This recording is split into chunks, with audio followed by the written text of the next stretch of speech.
Assalamualaikum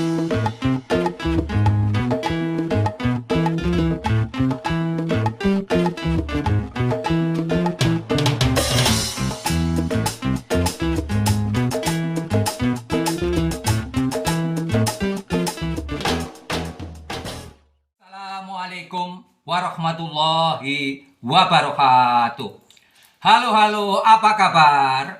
Roti bakar rasa martabak. Apa kabar bapak-bapak? Roti bakar rasa keju. Apa kabar ibu-ibu? Roti bakar rasanya enak. Apa kabar juga anak-anak? Sebelumnya jangan lupa di like, di share, di subscribe video ini, semoga ada gunanya. Pembahasan kali ini judulnya adalah membahas kerajaan Pajajaran. Tapi tunggu dulu, kendati secara singkat kita mengulas keberadaan kerajaan Salakanegara dan kerajaan Tarumanegara. Kerajaan Salakanegara itu kalau menurut pemetaan sekarang ada di Pandeglang. Kalau kerajaan Tarumanegara pemetaan sekarang ada di Bekasi. Apakah kerajaan Salakanegara itu sekedar mitos? Perlu juga diulas sedikit. Naskah Wangsakerta menyebutkan kerajaan Salakanegara itu berdiri tahun 1000. Salah ngomong. Kerajaan Salakanegara berdiri tahun 130 sampai tahun 362. Didirikan oleh Dewa Warman I yang menikah dengan Pohaci Larasati, anak Aki Tirem. Ibu kota kerajaan ada di Rajatapura. Para penguasa di kerajaan Salakanegara berturut-turut dari Dewa Warman I sampai Dewa Warman VIII. Eksis selama 232 tahun. Diketemukannya patung Ganesha dan patung Siwa di lereng Gunung Raksa, Pulau Panaitan. Pulau ini di bagian selatan Selat Sunda.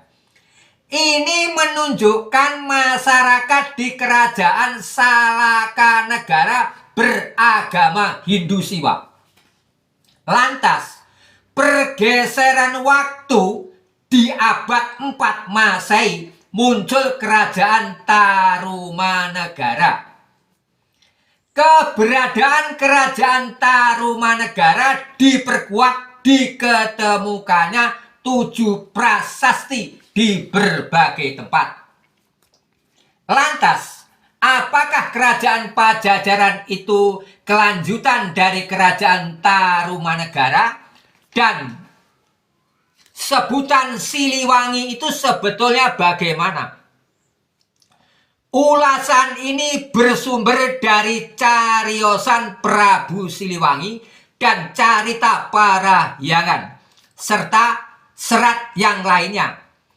Cariosan Prabu Siliwangi dan cerita Parahyangan digolongkan cerita yang dinamakan babat.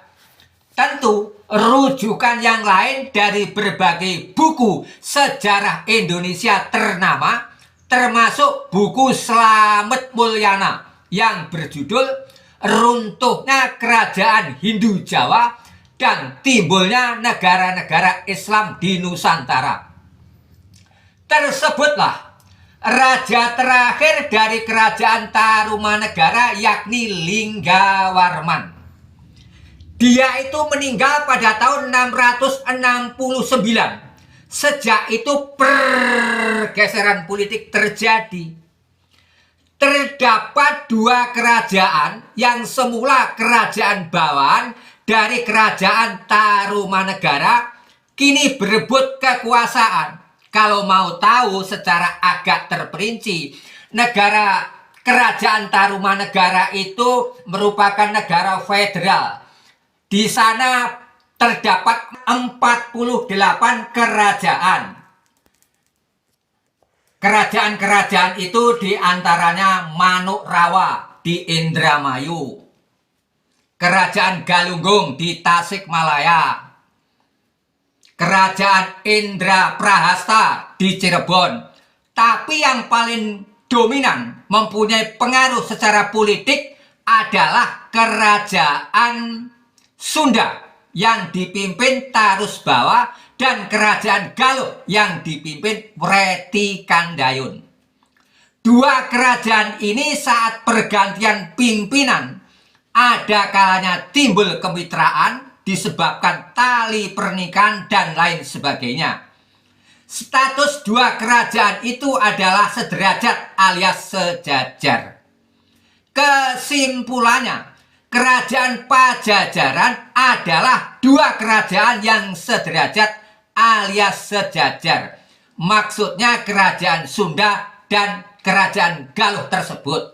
Kalau kita ambil studi perbandingan seperti Kerajaan Goa dan Telo di Sulawesi Selatan yang sering disebut Kerajaan Makassar. Nah, kupasan memasuki pernak-pernik kisah yang ada di Kerajaan Galuh, di mana Wreti Kandayun sebagai rajanya. Wreti Kandayun mempunyai 3 anak, yakni Jatmika, Jalantaka, dan Jalantara. Saat Wreti Kandayun wafat, suatu tradisi yang berhak menjadi penguasa adalah Jatmika karena dia anak sulung.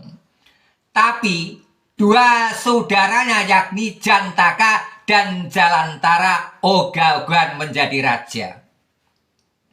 Akhirnya kesimpulannya, tampuk kekuasaan yang ada di Kerajaan Galuh dikemudikan oleh Jalantara. Orang awam ngasih julukan mandi minyak. Kerajaan Galuh ketika dipimpin oleh Jalantara, ya tenang-tenang tapi sebetulnya tidak tenang. Berlumuran hawa nafsu. Tapi punya kelebihan juga.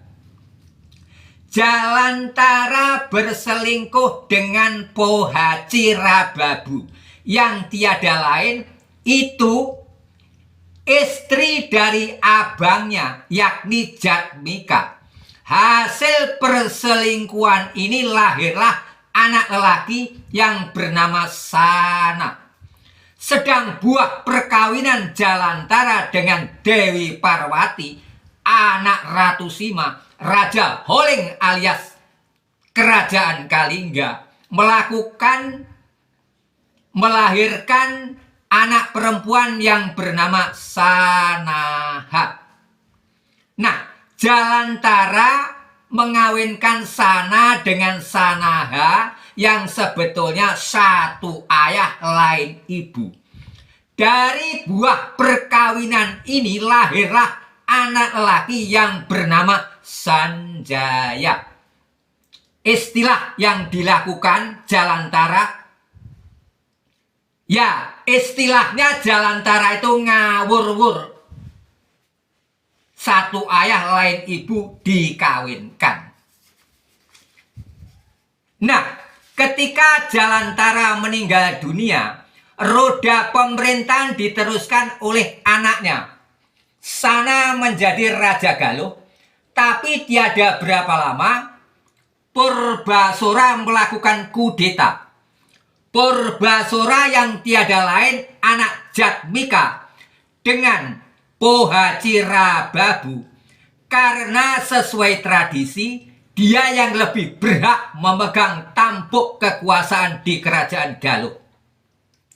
Akhirnya Purbasora berhasil menjadi penguasa di Kerajaan Galuh dari tahun 716 sampai tahun 723. Bagaimana cerita selanjutnya? Akhirnya Tarusbawa sebagai raja di kerajaan Sunda turun tangan, menggulirkan kebijakan yang sepintas sungguh mencengangkan. Apa itu? Kekuasaan di kerajaan Sunda diberikan kepada Sana. Padahal cucu dari musuh bebuyutan yang bernama Tarusbawa. Bagi Tarusbawa, ini adalah pertimbangan kepentingan agar tampuk kekuasaan di kerajaan Sunda tetap berada pada keturunannya. Disebabkan Sembawa, anak Tarusbawa, sudah meninggal dunia terlebih dulu. Dewi Teja alias Dewi Sekar yang tiada lain anak Sembawa. Oleh Tarusbawa itu, Dewi Teja tersebut dikawinkan dengan Sanjaya, anak Sana dengan Sanaha. Perguliran waktu, Sanjaya yang dibantu oleh Tarusbawa, mantan penguasa kerajaan Sunda, berhasil melengsarkan Purbasora. Singkat penting, Sanjaya anak Sana tersebut menjadi maharaja. Dia penguasa baik di kerajaan Galuh maupun kerajaan Sunda. Dia penguasa selama 10 tahun. Dari tahun 723 sampai tahun 732. Tersebutlah ketika Sanaha, ibu Sanjaya, penguasa di kerajaan Kalingga, meninggal dunia. Sanjaya ditabakan menjadi raja menggantikan ibunya di kerajaan Kalingga tersebut. Sejak itu kerajaan Kalingga lebih dikenal sebagai kerajaan Mataram karena Sanjaya bergelar Rakai Mataram atau penguasa Mataram. Yang dimaksud kerajaan Mataram di sini adalah kerajaan Mataram Hindu. Nah, soal kekuasaan di kerajaan Galuh dan kerajaan Sunda oleh Sanjaya diserahkan kepada anaknya, yakni Rakai Tamperan. Rakai Tamperan ini buah perkawinan Sanjaya dengan Dewi Teja. Memang dua kerajaan kembar, kalau boleh disebut demikian. Maksudnya kerajaan Sunda dan kerajaan Galuh. Juga tidak salah. Dua kerajaan itu disebut kerajaan Pajajaran karena sederajat alias sejajar. Nah, tata pemerintahan di kerajaan Pajajaran sepeninggal Sanjaya berkuasa, ada kalanya bentrokan, di lain waktu terjadi kemitraan, bersekutu dan bersatu. Lantas soal sebutan Siliwangi bagaimana itu ya? Siliwangi berasal dari bahasa Kawi, dari kata sesulih, artinya nama, dan wewangi yang memancarkan keharuman. Yang jelas ini merupakan julukan, bukan nama sebenarnya.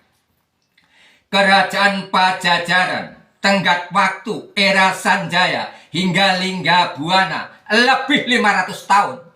Di era Prabu Linggabuana yang berkuasa di kerajaan Pajajaran dari tahun 1350 sampai tahun 1357 meletuslah perang sadis namanya Perang Bubat. Nah, Prabu Linggabuana dengan seluruh pasukan pengiringnya tewas. Orang Sunda akhirnya mengangkat topi kepada Prabu Linggabuana, digelari secara anumerta dengan julukan Prabu Siliwangi. Wah, relatif panjang videonya coy. Kalau begitu Ogut mau ngacir lah. Ya, terima kasih telah menonton video ini. Semoga bisa bertemu kembali dengan topik yang berbeda. makan lesehan di Bekasi. Mudah-mudahan bisa dipahami. Wassalamualaikum warahmatullahi wabarakatuh.